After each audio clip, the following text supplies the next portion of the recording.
আজি ভাৰতবৰ্ষৰ নৱপ্ৰভাতৰ সূচনা হ'ল। ৫০০ বছৰৰ দাসত্বৰ পৰা ভাৰতবৰ্ষ মুক্তি হ'ল। এতিয়া ভাৰত বিশ্বগুৰুৰ পথত ধাৱমান হ'ব, নৱপ্ৰভাতৰ সৃষ্টি হ'ব।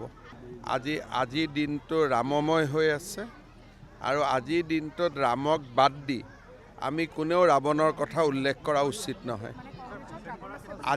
আজি ৰামৰ কথা চিন্তা কৰক, ৰাৱণৰ কথা কালি পৰহি চিন্তা কৰিম। আজি ভাৰতবৰ্ষৰ নৱপ্ৰভাতৰ সূচনা হ'ল। ৫০০ বছৰৰ দাসত্বৰ পৰা ভাৰতবৰ্ষ মুক্তি হ'ল।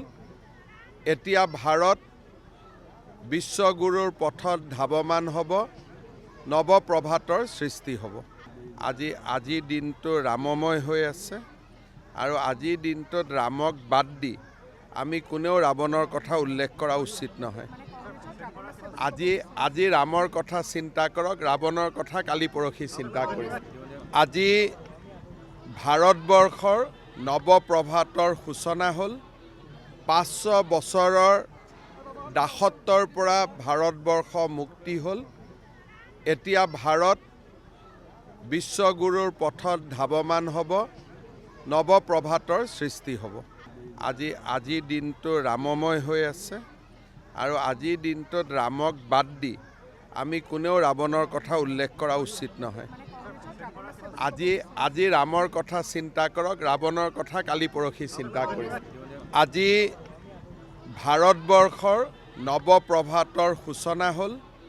৫০০ বছৰৰ দাসত্বৰ পৰা ভাৰতবৰ্ষ মুক্তি হ'ল। এতিয়া ভাৰত বিশ্বগুৰুৰ পথত ধাৱমান হ'ব, নৱপ্ৰভাতৰ সৃষ্টি হ'ব। আজিৰ দিনটো ৰামময় হৈ আছে আৰু আজিৰ দিনটোত ৰামক বাদ দি আমি কোনেও ৰাৱণৰ কথা উল্লেখ কৰা উচিত নহয়। আজি ৰামৰ কথা চিন্তা কৰক, ৰাৱণৰ কথা কালি পৰহি চিন্তা কৰিম। আজি ভাৰতবৰ্ষৰ নৱপ্ৰভাতৰ সূচনা হ'ল। ৫০০ বছৰৰ দাসত্বৰ পৰা ভাৰতবৰ্ষ মুক্তি হ'ল। এতিয়া ভাৰত বিশ্বগুৰুৰ পথত ধাৱমান হ'ব, নৱপ্ৰভাতৰ সৃষ্টি হ'ব।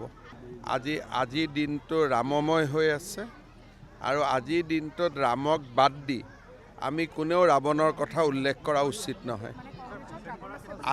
আজি ৰামৰ কথা চিন্তা কৰক, ৰাৱণৰ কথা কালি পৰহি চিন্তা কৰিম।